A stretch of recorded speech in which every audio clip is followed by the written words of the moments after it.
Oke teman-teman, balik lagi dengan saya Vicky Ridho. Seperti biasa, saya akan mereaction soal sepak bola Indonesia dan juga tanggapan komentar dari netizen Indonesia soal persepak bolaan tanah air. Jadi seperti apa tanggapan mereka? Mari kita simak sama-sama. Tapi sebelum itu jangan lupa untuk like, comment, dan subscribe. Dan jangan lupa juga untuk nyalakan lonceng notifikasinya. Let's go!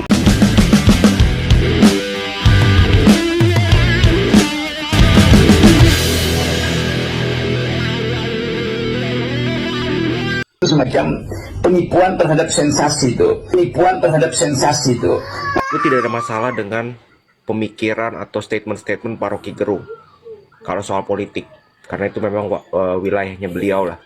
Tapi kalau udah masuk ke sepak bola, ya ngapain gitu? Udah gitu memberikan statement yang menurut gue, emang Bung Rocky Gerung ini nggak belajar dari kasus terakhir kali pihak politik mencoba menyinggung sepak bola apa yang terjadi 16%. Artinya nggak usah lah ikut campur soal sepak bola kalau nggak ngerti sepak bola itu apa. Kalau lu tidak bisa membedakan naturalisasi dengan pemain diaspora, pemain keturunan aja, ya nggak usah bahas sepak bola karena lu nggak ngerti apa-apa. Oke, semua orang punya hak untuk berpendapat dan bebas, tapi bebas juga dong kita untuk tidak mendengarkan pendapatnya dan mencueki dan menganggap pendapatnya adalah pendapat tolong.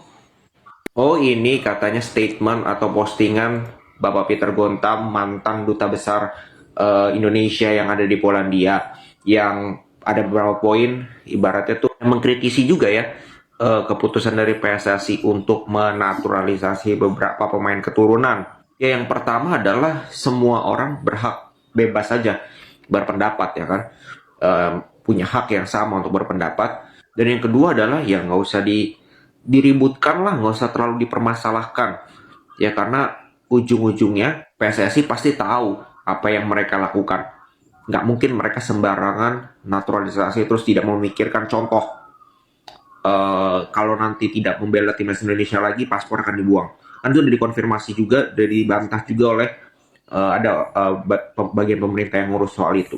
Dia bilang ya sudah diserahkan sepenuhnya paspor negara lamanya. Tapi kalau kita lihat paspornya itu, menurut dari imigrasi itu, paspor lamanya pemain-pemain naturalisasi ini sudah diserahkan ke imigrasi begitu. Jadi tidak pegang paspor lama. Sekarang yang mereka pegang itu paspor Indonesia. Jadi menurut gua ya tenang aja. Kalian netizen juga, kita sebagai netizen santai aja. Nggak usah terlalu marah, nggak usah menyerbu Bapak Peter ini, nggak usah, santai aja. Oke? Penting kita. Ini udah makin aneh sih, udah benar-benar makin aneh ini. Pak Peter Gonta, Rocky Gerung, itu seakan-akan membuat statement, apalagi Rocky Gerung yang mengatakan naturalisasi ini adalah pemalsuan. Maksudnya gimana gitu? Kita kasih contoh aja gampang ya, Rafael Strijk, emaknya orang Indo, bapaknya orang Belanda gitu. Jadi gimana gitu? Orang-orang yang lahir di Belanda itu jadi gimana? Suatu kesalahan kah mereka mau membela timnas apa gimana gitu? Itu yang sebenarnya poin yang paling penting sih yang harus diinin gitu. Seakan-akan kalau misalnya pemain naturalisasi ini, pemain berdarah campuran inilah kita katakan gitu ya, Belanda dan Indonesia itu seakan-akan ada sebuah kesalahan gitu. Ada grup, mereka itu bukan bagian dari kita walaupun mereka gabung ke timnas nasional, tapi buat mereka itu berbeda. Itu kayak yang dikatain Rocky Gerung itu ya. Pemain timnas yang sekarang itu bukanlah grup yang kita idealkan katanya. Gue nggak ngerti soalnya gue dungu ya. Gue lah dia yang pintar dah, Rocky Gerung lah yang pintar gitu. Tapi menurut gue ya, mengotak-ngotakkan itu, kenapa kalian kotak-kotakkan orang yang sudah sah jadi warga negara Indonesia gitu. Dan nggak ada hukum yang dilanggar, nggak ada hukum yang diubah loh. Itu memang udah dari dulu-dulu itu seluruh sepak bola make. Dan ada beberapa yang memang maknya orang Rafael Strijk itu maknya orang Indonesia. Dan itu juga masih di kotak-kotakkan, apalagi Martin Paes udah pasti udah nggak masuk di otak dia lagi dah gitu. Gimana kita bangganya dengan Martin Paes ya, yang udah berjuang loh habis-habisan, walaupun itu darah neneknya, dan kita udah nggak memandang dia sebagai orang luar lagi, kita anggap dia warga Indonesia karena dia udah sumpah jadi dan mau disumpah jadi warga Indonesia. Dia udah nggak ngerti itu cinta-cinta yang cinta kita ke Martin Paes yang itu, udah pasti dia nggak ngerti gitu, karena mengkotak-kotakkan itu Rocky Gerung ini. Aku tadi ngeliat videonya aja, aduh ini orang kenapa gitu. Nanti mereka tambah stres, tambah gila nanti itu kalau misalkan ada pemain-pemain diaspora yang akan didatangkan lagi. Kan yang sudah hampir resmi ini ada dua. Yang pertama itu Mats Hummels dan Eleanor Renders. Nah, ini kabar terbarunya ini Mauro Zylstra juga akan segera didatangkan, dinaturalisasi. Karena berkas-berkasnya dia sepertinya sudah diurus dan kemungkinan awal tahun 2025 Mauro Zylstra ini akan ya sudah menjadi warga negara Indonesia. Dan kalau kita lihat ada salah satu screenshot atau postingan di media sosial itu, kabarnya Jairo Ritual juga itu sedang diurus sama PSSI. Ya kita tahu lah kualitasnya Jairo Ritual seperti apa, dia pernah main di mana kita tahu. Dia pernah main di Crystal Palace dan pernah menjadi andalannya Crystal Palace. Jadi kalau seandainya mereka ini jadi pemain Indonesia, diurus betul-betul sama PSSI, saya pikir ini akan membuat ya orang-orang yang selalu mengkritik pemain diaspora ini akan semakin ya panas kepala mereka, dan kalau mereka terlalu memikirkan itu bisa-bisa mereka nanti stroke. Kalian cek Iya aja betul, nanti stroke Indonesia mereka terlalu versus pikir pemain Australia. diaspora tuh. Lihat berapa banyak orang yang bikin blog. Ada yang 20 jam. Itu bule semua tuh. Saya nggak tahu dari Inggris kayaknya di 20 jam atau dari mana itu. 20 jam loh dia. Datang untuk nonton Indonesia lawan Australia, kemudian membuat vlog mempromosikan timnas. Jadi nama Indonesia tuh di luar itu lagi bagus-bagusnya. Apa gak kita senang sebagai rakyat Indonesia? Ya kita rakyat Indonesia senang, cuma ada beberapa orang yang memang tidak senang dengan hadirnya pemain diaspora ini. Padahal kita semua senang begitu. Semua orang yang suka dengan sepak bola Indonesia ini senang karena kita belajar dari pengalaman di mana ketika kita berharap dengan pemain lokal, kita memakai satu squad full pemain lokal, mungkin hanya 1 atau 2 orang pemain diaspora atau pemain naturalisasi itu. Tapi ya hasilnya itu tidak ada begitu. Hasilnya kita peringkat FIFA tambah begitu-begitu saja. Kita hanya berharap dengan AFF. Setiap tahun kita hanya berharap AFF. Tapi dengan adanya mereka kita bisa lihat Indonesia tidak sekedar hanya memikirkan Piala AFF begitu, iya kan? Kita pikirnya apa? Piala Asia, kualifikasi Piala Dunia, dan sekarang kita ada ronde 3. Sedikit lagi beberapa langkah lagi kita ada di Piala Dunia ini. Ya seharusnya kita senang dong sebagai rakyat Indonesia kan. Nama baik Indonesia sekarang di mana-mana kan. FIFA sampai upload, sampai baru saja nih saya lihat tadi MLS itu dia upload juga tentang saves-nya dari Martin Pass. Terus ada bendera Indonesia. Ya bangga dong kita ada bendera Indonesia. Iya kan? Nah itu dia. Ya udah itu aja, ini kebetulan banget loh ini. Bapak itu datang, wah pas banget ini. Ya begitulah orang-orang yang tidak suka dengan timnas. Mereka mungkin ya lebih senang, tidak apa-apa sih, wajar juga mereka lebih senang pemain-pemain lokal yang bermain untuk timnas. Tapi sekali lagi kita kalau belajar pengalaman pemain lokal itu ya, mereka cocoknya di AFF saja. Ya bukan merendahkan mereka, tapi memang kualitas mereka jauh dari pemain diaspora begitu. Secara pengalaman saja jauh. Jadi kita bisa harap apa dari mereka? Kita sudah pernah buat mereka tuh satu skuad Indonesia ini full, ini tuh orang Indonesia begitu. Asli, bukan pemain keturunan lagi. Bahkan kalau naturalisasi itu tidak ada darah Indonesianya, itu orang Brasil, entah orang dari mana, orang Belanda pun belum tentu dia ada darah Indonesia. Tapi kita lihat tidak ada hasilnya begitu. Sekarang ini kan bukan hanya sekedar naturalisasi saja, tapi mereka ini pemain keturunan, setengahnya itu orang Belanda, setengahnya orang Indonesia begitu. Jadi dengan adanya mereka kita lihat sepak bola Indonesia tuh semakin berkembang sebenarnya. Karena tidak suka dengan wajah Witan, pemain Vietnam pun langsung mendorong Witan hingga terjatuh.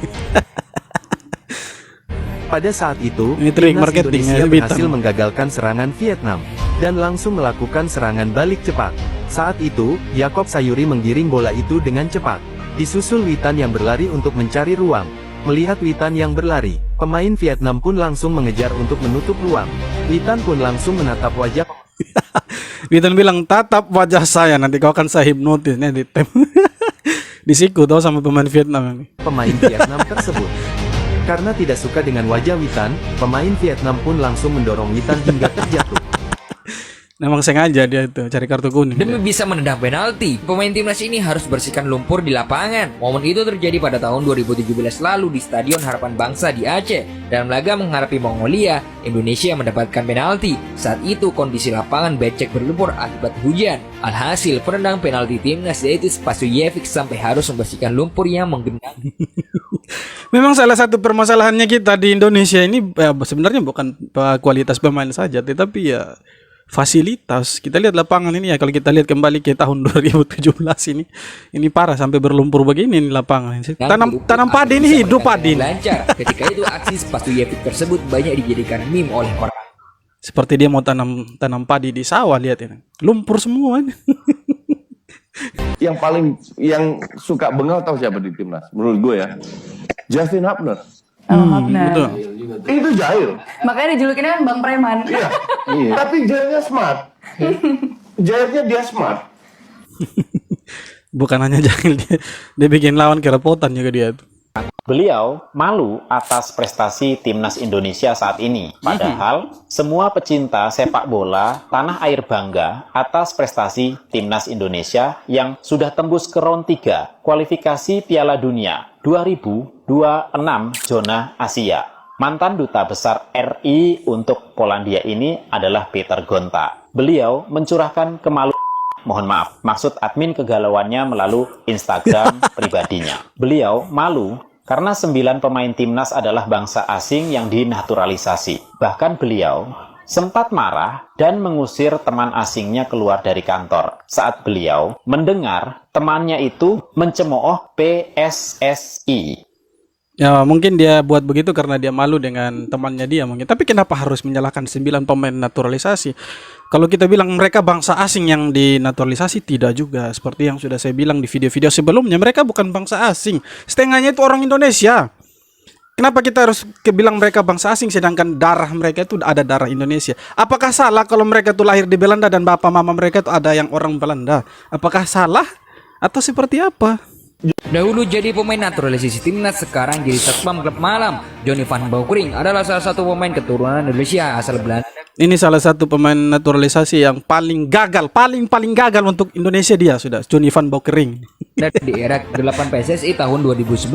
Ketika itu dirinya direkrut karena berstatus sebagai pemain Feyenoord di Liga Belanda dan banyak dilukan oleh fans timnas. Namun Van Beukering justru jadi pemain naturalisasi yang gagal usai hanya tampil sekali untuk timnas. Sehabis di timnas, karir Van Beukering benar-benar tenggelam. Seusai pensiun tahun 2019, dia pun bekerja serabutan. Bahkan dirinya sekarang dikabarkan bekerja sebagai satpam klub malam dengan gaji. Entahlah apa yang dilihat dari Johnny van Beukering waktu itu sampai PSSI ya rela untuk panggil dia menjadi warga negara Indonesia itu. Waduh, dibilang bukan grup yang kita idealkan, dibilang penipuan terhadap sensasi. Bukan begitu konsepnya. Mereka yang diambil dari luar negeri itu punya darah Indonesia, punya darah merah putih. Mereka adalah putra bangsa yang tinggal di negara lain. Bukan begitu konsepnya, bukan orang asing bule sembarangan kita cabut, bukan. Jadi bukan bule sembarangan, dia punya darah Indonesia. Contohnya Saint Patinama, bapaknya orang Indonesia asli. Calvin Verdong, bapaknya orang Aceh asli. Sekarang yang terbaru Eliano Reinders, itu ibunya orang Maluku. Jadi kalau kita larang, apa nggak sakit hati ibunya didiskriminasi, anaknya membela tanah kelahirannya, nggak boleh.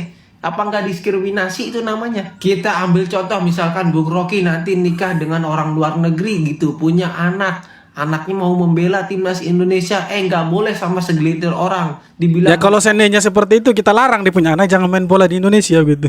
bukan grup ideal, itu naturalisasi orang asing. Apa nggak sakit hati?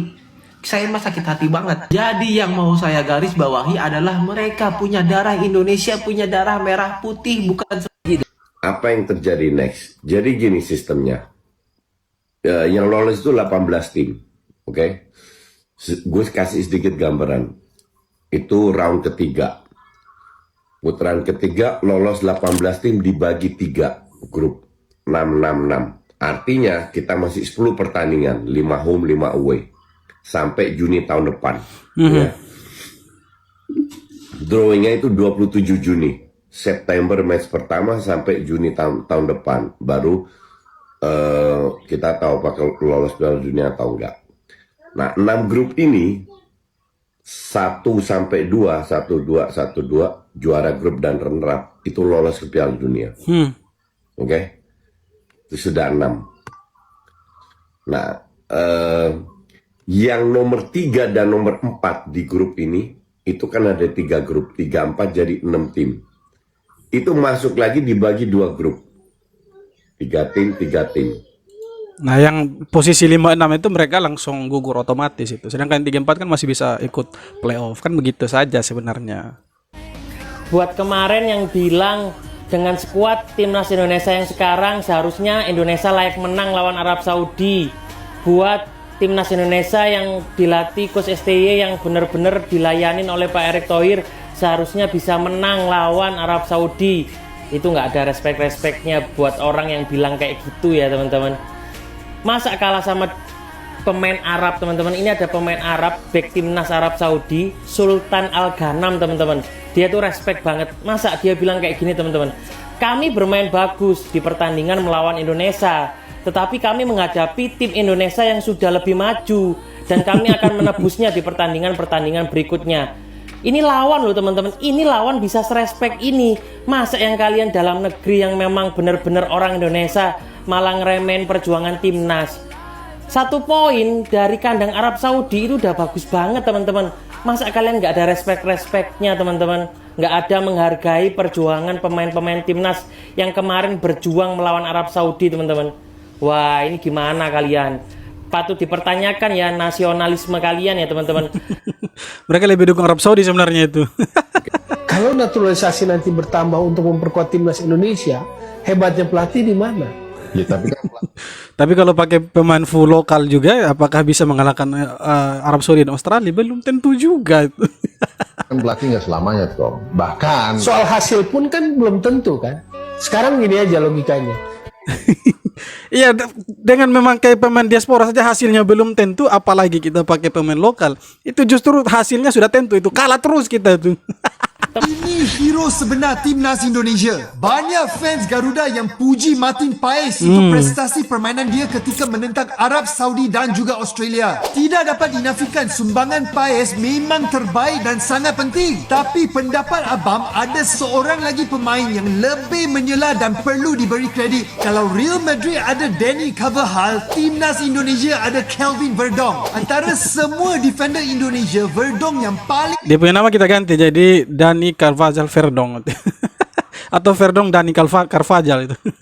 tenang dan jarang melakukan kesilapan. Dalam game hari itu, dia menang 12 duel dan mengunci apa-apa serangan dari sebelah kanan Australia. Verdong yang paling agresif merebut bola dari Australia dan memecahkan kebanyakan serangan mereka. Positioning dia bagus dan timing Verdong memintas bola lawan memang perfect. Selain dari itu, kalau kalian perasan, serangan yang dibina oleh timnas di babak kedua kebanyakannya melibatkan Verdong. Cuma kekurangannya Verdong dia mungkin postur tubuh saja itu. Dengan waktu Indonesia lawan Australia kita kalah di striker kita yang kalah waktu itu. Kekurangan striker yang klinikal. Betul, kita waktu itu kalah di striker saja. Kalau andai kata kita punya striker yang waktu itu gacor, pasti kita bisa kasih kalah Australia waktu itu. Jadi itu dia teman-teman beberapa video tanggapan komentar dari netizen Indonesia. Jadi memang sekarang sepak bola Indonesia, selain Indonesia tambah maju, rupanya ada juga orang-orang yang mengkritisi sepak bola kita. Mulai dari pengamat politik sampai akademisi juga sekarang sudah ikut-ikutan gitu, mengomentari soal sepak bola Indonesia. Yang terbaru itu ada Rocky Gerung yang bilang kalau naturalisasi itu sebenarnya penipuan. Ya oke lah, dia hebat soal filsafat, dia hebat soal politik, tapi kalau di sepak bola saya pikir dia tidak paham sama sekali. Jadi ya, dia mencoba untuk menggabungkan antara politik dan sepak bola itu. Ya jangan sampai standar berpikirnya Rocky jadikan kita sebagai orang yang dungu begitu. Jangan sampai cara berpikir dia itu merendahkan sepak bola Indonesia. Kalau misalkan dia bilang itu penipuan naturalisasi, maka kita harus salahkan PSSI yang sebelum-sebelumnya, karena mereka juga pernah melakukan naturalisasi tanpa ada hasil yang maksimal untuk timnas, justru tambah kacau timnas kita. Bahkan dulu PSSI ada dualisme, seharusnya kita komentar yang lalu-lalu, jangan sekarang Indonesia sudah maju sepak bolanya malah ada orang-orang yang tidak suka gitu. Ada yang bilang pemain diaspora segala macam, dan juga ada yang bilang naturalisasi ini penipuan dan lain sebagainya. Saya pikir mereka sama sekali tidak paham sepak bola. Mereka hanya mencoba untuk membahas sepak bola, tapi sebenarnya mereka tidak paham dengan sepak bola Indonesia. Oke teman-teman, sekian video kali ini. Terima kasih banyak sudah nonton video sampai akhir.